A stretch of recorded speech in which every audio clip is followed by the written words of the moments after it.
Primícias do Reino, capítulo 2. O Precursor.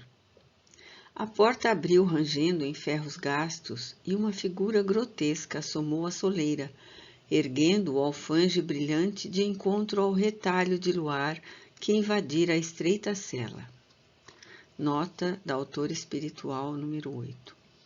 Mateus capítulo 3, versículos 1 a 17, 11, 3 a 15 e 14, e 1 a 12. Marcos, capítulo 1, versículos de 1 a 8 e 6, 14 a 29.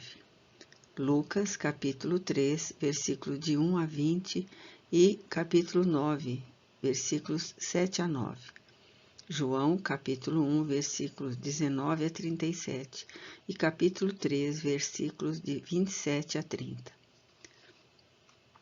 A noite serena estava envolta em escumilha franjada de prata, e se ouviam de longe em longe os surdos sons reveladores da bacanal desenfreada no outro lado. Maqueronte ou Maqueron, a fortaleza sombria erguida nas cumeadas do planalto de Moabe, na Pérea, descortinava horizontes ilimitados. De um lado, o fosso do Mar Morto, caindo 1.200 metros abaixo, e além das imensas planícies, o Monte Nebo, donde Moisés contemplara a terra prometida. Naquela torre da sinistra cidade, ele já passara 10 meses de doloroso cativeiro. É verdade que não sofrera suplícios. Todavia, isolado dos discípulos amados, a quem no val de Betsabara ou nos mananciais da paz em Citópolis, pregava a necessidade do arrependimento e a penitência. Sofria o amargor da punição indébita. Intimamente recordava suas próprias palavras dirigidas aos companheiros, quando estes, algo enciumados, falaram-lhe sobre Jesus. O homem não pode receber coisa alguma, se do céu não lhe for dada. Vós mesmos sois testemunhas de que vos disse. Não sou o Cristo, mas fui enviado apenas como precursor. Quem tem a esposa, esse é o esposo. O amigo do esposo que o acompanha alegra-se intimamente quando ouve a voz do esposo, pois esta alegria me coube abundantemente. Convém que ele cresça e que eu diminua. Era março de 29. Herodes Antipas retornava da viagem encetada à Babilônia como membro da comitiva de Tibério, que tinha à frente o legado Vitélio, para conseguir as simpatias de Artabano, rei dos Medos, que vencera os partos em guerra sangrenta e cruel. Demorando-se em Maqueronte, resolvera ali comemorar o próprio natalício, oferecendo à comitiva principesca e ociosa suntuoso festim. Naquele inverno, ao invés de desfrutar o agradável clima de Tiberíades, onde passava, invariavelmente, essa quadra do ano. Ele aguardava aquele instante e para isso se fortalecera em longas e calmas meditações. Naqueles meses do amargo cativeiro, em hora alguma quebrantara o ânimo firme ou a coragem férrea. Não tergiversou nem jamais temeu. Se muitas vidas possuísse, de uma só vez, todas daria pelo direito de proclamar os dias de justiça que se avizinhavam, a invectivar a degradação dos costumes que se miscuíra na própria corte, onde o incesto e o adultério campeavam sob o beneplácito condescendente da cordialidade vulgar. Nos dias transatos de peregrinação pelo deserto, alimentando-se frugalmente e mergulhado em profundos cismares, sentia as mãos fortes e intangíveis do Pai fortalecendo suas fibras. e ouvira no coração as vozes ininteligíveis dos seres angélicos, ordenando-lhe a pregação redentora para abrir veredas por onde seguisse o esperado.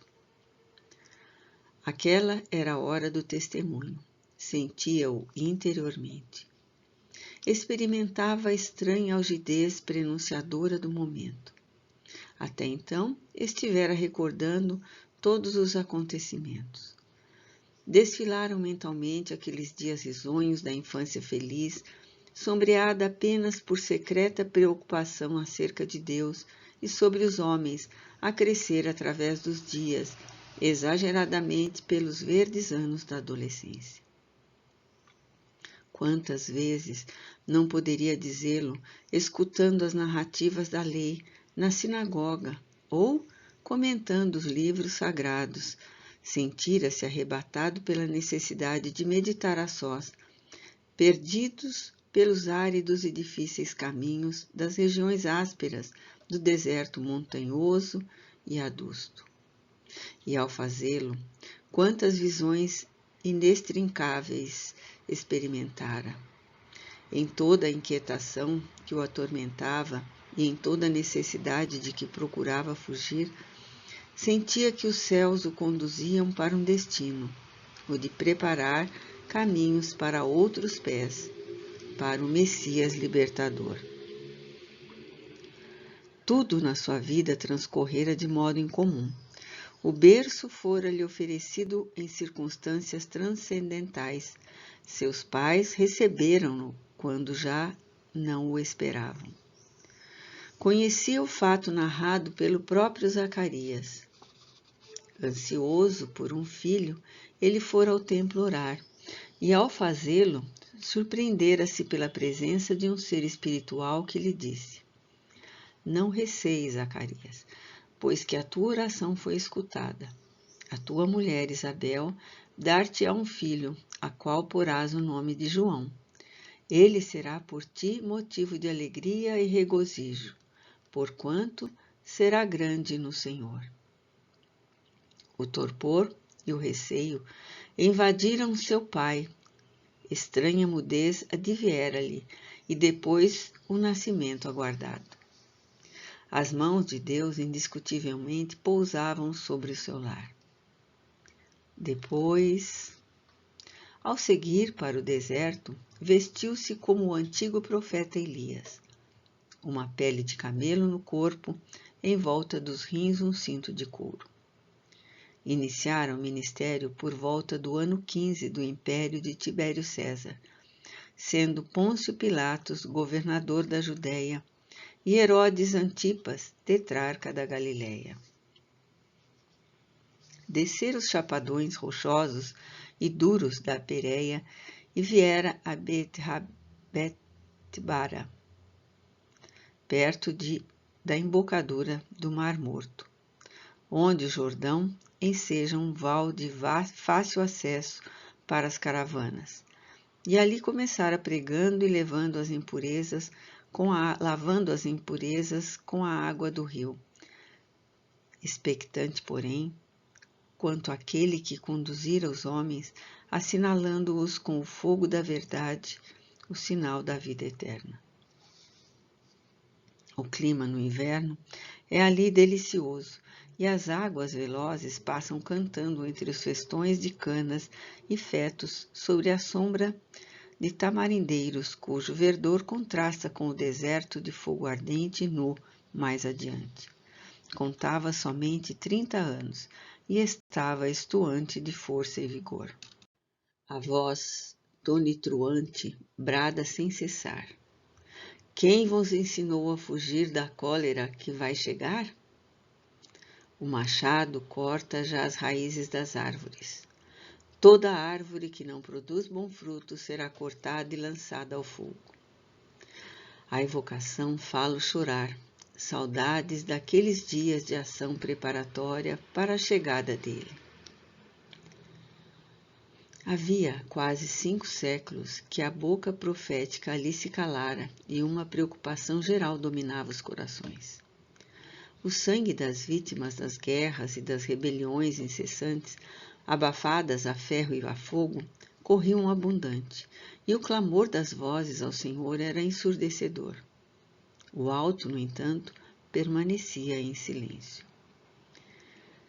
Ele se sentia, não há como duvidar, a voz que clama no deserto, e preparava os caminhos do Senhor. Fora assim mesmo que respondera aos judeus enviados pelos sacerdotes e levitas de Jerusalém, ao lhe indagarem se ele era o Cristo ou o Elias esperado. Naquele instante, força em comum dominara-o, e nobre inflexão modulara-lhe a voz ao proclamar: Eu batizo com água, mas no meio de vós está desconhecido de vós. Aquele que virá após mim, eu nem sou digno de lhe desatar as correias do calçado. Isto fora em Betânia, um pouco além do Jordão, e sentira-se grande na própria pequenez. No dia seguinte, recordava-o com os olhos nublados de pranto e indizível felicidade interior, a alva se espraiava lentamente, e a casa da passagem regurgitava de viajantes. Sob os loendros e tamarindeiros em flor, zumbiam miríades de insetos, suaves olores perpassavam no ar.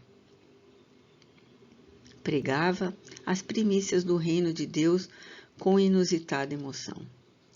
O verbo quente, derramado em catadupas de alento esperançoso, umedecia-lhe os olhos requeimados pelo sol ardente. Quando se movimentava no afã de arregimentar almas para o exército que preparava, vira-o de relance, descendo a borda do rio, por sobre a relva verdejante, com os vestidos brilhando de maneira incomum, tendo sobre a cabeça cofié tradicional. Nota explicativa 9. Espécie de turbante.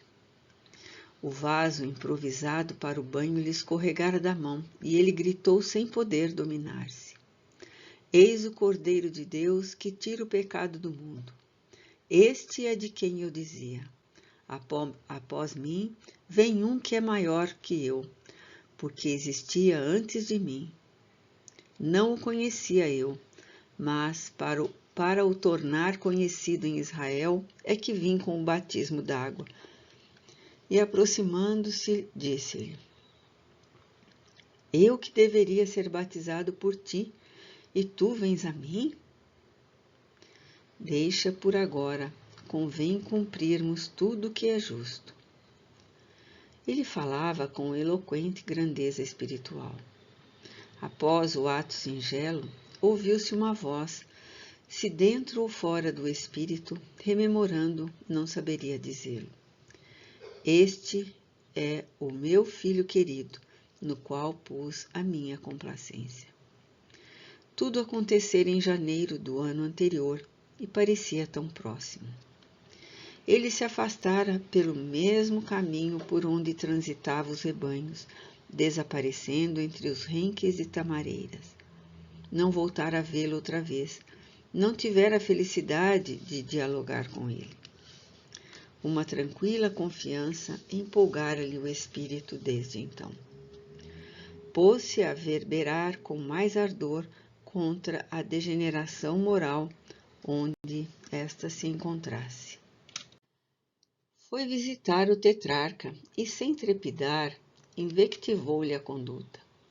Como pudera aquele reizete pusilânime e ignóbil trair a filha de Aretas, rei do Nabateus, que se vira obrigada a buscar refúgio além da Pérea, em Petra, junto ao pai, enquanto ele recebia a esposa do seu meio-irmão, Herodes Felipe I, que vivia em Roma como cidadão sem qualquer título, e era filha de outro meio-irmão, Aristóbulo, apaixonado como a avó, Mariamne, a Asmoneana assassinada por Herodes o Grande. As palavras veementes queimam, e Antipas o ouvira impressionado. Fraco, porém, ou indiferente, não tivera o príncipe a nobreza de libertar-se da estranha paixão, nem sequer reagira. Sabia, no entanto, da ira que empolgara a alma da mulher ferida no seu orgulho e desfaçatez. À noite, sonhava muito longe, o vento frio corria por sobre os montes do Galade. Os pífaros agudos varam a noite estrelada, e as sombras, no salão de festas da fortaleza, dançam retalhadas pelas flamas vermelhas das lâmpadas de cobre e cristal suspensas. As recordações continuam a assaltá-lo na masmorra fria e infecta. Quantas humilhações que todavia não o feriam. No íntimo recordava: é necessário que ele cresça e que eu diminua. Gostaria de ter ouvido conversando com um ungido. À minha mente vinha a lembrança de Moisés atormentado no alto Nebo, fitando a terra eleita sem lubrigar alcançá-la. Com esse receio no coração, nascido talvez dos dias de solitária e triste reclusão, mandara 2 discípulos procurarem Jesus, de quem tanto ouvia falar, para saber. A resposta não chegara e a hora era aquela, a sua hora. O suor começou a escorrer abundante. Estava, porém, em paz. Seu espírito, preparado para o testemunho, não acalentava ilusões, forjara a esperança nos foles, fornos, bigornas do ascetismos, da dedicação e da confiança totais. Levantou-se, aspirou o ar tranquilo da noite, examinou a nesga de céu bordado e lavado de luar, fitou o carrasco que o contemplava soturno à porta aberta. A voz soou firme como no passado, embora o desgaste orgânico. Estou pronto, disse. Ajoelhou-se sobre a palha imunda do cubículo e curvou a cabeça para baixo. Na manhã clara, meses antes, na Galiléia formosa, os discípulos de João, ansiosos, interrogaram o estranho e nobre rabi. És tu aquele que há de vir ou devemos esperar por outro? Ide, respondeu jubiloso, e contai a João o que ouvis e vedes.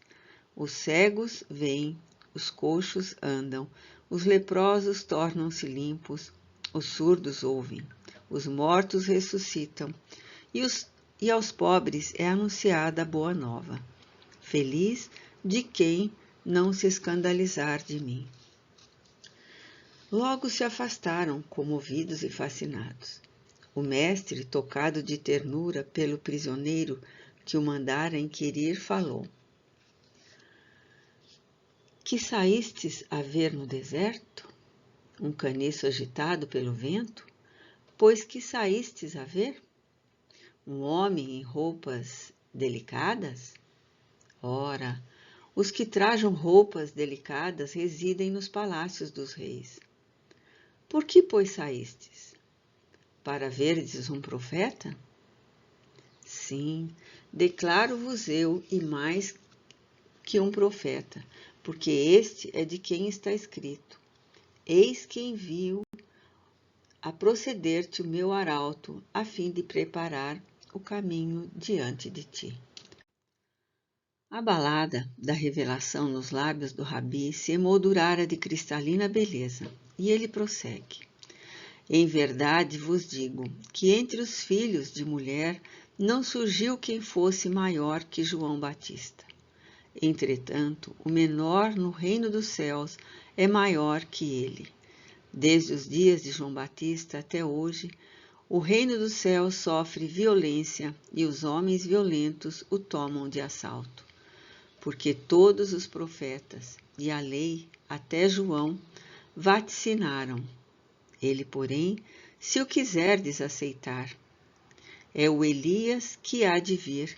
Quem tem ouvidos para ouvir, ouça. Sim, João é Elias reencarnado, abrindo caminhos e preparando estradas. A verdade está anunciada.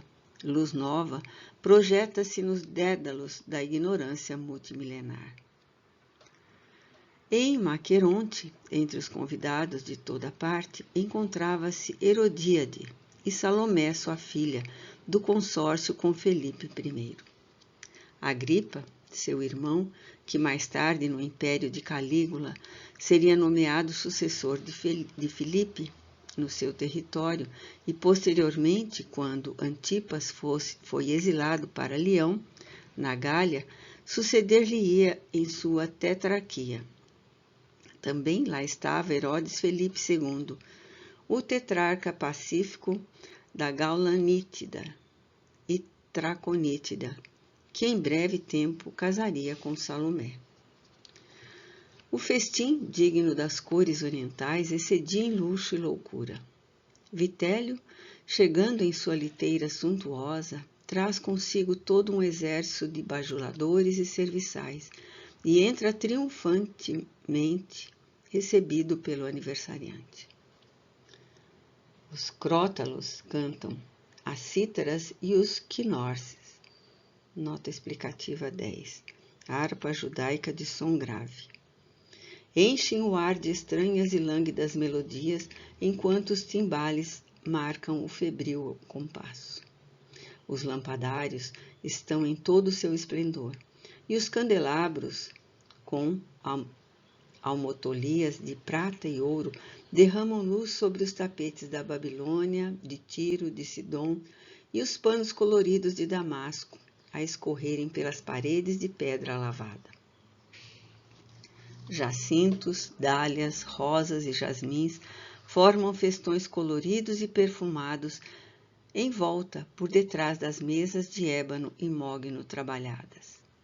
Saduceus e fariseus discutem animadamente, enquanto os suculentos manjares desfilam e atendem aos convivas. Uma escrava canta estranha e ignota melodia. Num intervalo, os velários são descerrados, e subitamente, ante o espanto geral, Salomé, menina moça, põe-se a dançar. O vinho louro escorria abundante, e o bailado de loucura inebriava os príncipes, os fariseus, os convidados em geral. A dança, uma mistura de ritmos religiosos e pagãos, era também lasciva. Quando a música se interrompeu e imenso silêncio penetrou triunfante, a bailarina tombou em atitude insólita e luxuriosa. Antipas, entorpecido pelo vinho e pela sensualidade, exclamou em febre, enlaçando a jovem menina: Pede-me metade do meu reino e eu te darei. Pela mente ambiciosa da garota excitada, perpassam as paixões e ansiedades da sua época. Atordoada, busca a genitora para aconselhar-se, e esta, achando propícia a ocasião, segreda. Pede-lhe a cabeça de João. A menina empalidece. A mãe autoritária insiste. Pede-lhe, eu te darei o que quiseres. Este João ousou desmoralizar-me diante da ralé e perante o próprio rei, que, acovardado e do meu supersticioso, não teve altivez de o punir, degolando-o com severidade para servir de exemplo. Limpa-me o nome, filha, não apenas peço, eu te exijo. O ar pesava e a expectativa se fez geral. Alguém gritou: Pede-lhe! É rei e, após prometer, não poderá recusar. Somos testemunhas. Pede. Com a voz rouca, a menina propôs: Dá-me a cabeça de João para que eu possa bailar. Antipas respeitava e temia o Batista. Ao ouvir singular pedido, estremeceu e quedou-se lívido. Gargalhada geral explodiu no ar, e as vozes em coro reclamaram: Dá-lhe a cabeça do Batista, ou temes ofertá-la? Atoleimado, o rei chamou um sicário e mandou decepar a cabeça de João encarcerado. No alto, a lua minguante ocultou-se entre nuvens escuras e um silêncio tétrico se encheu de expectação. A lâmina prateada cortou o ar e num baque surdo a cabeça do precursor rolou no piso de pedra. A música voltou a soar e, rodopiando como uma bandeja de prata na mão espalmada, Salomé entregou a Herodíades o troféu, a cabeça decepada do Batista, que fitava com olhos sem luz a consciência ultrajada dos seus algozes. Semi-desvairada, a infeliz mulher pôs-se a gargalhar. Elias resgatava o crime cometido às margens do rio Quizon, quando mandara decepar a cabeça dos adoradores de Baal, e livre, tarefa cumprida, ascendia agora nos cimos. Seus discípulos rogaram a Antipas o cadáver e o sepultaram com carinho. Em colina longínqua, auscultando a noite silente, Jesus orava. Dias depois, abandonou as terras de Herodes Antipas e foi semear boa nova em outras terras. Cumpriam-se as Escrituras. O silêncio que o precursor fizera ensejava a audição do Messias por toda a terra numa nova era.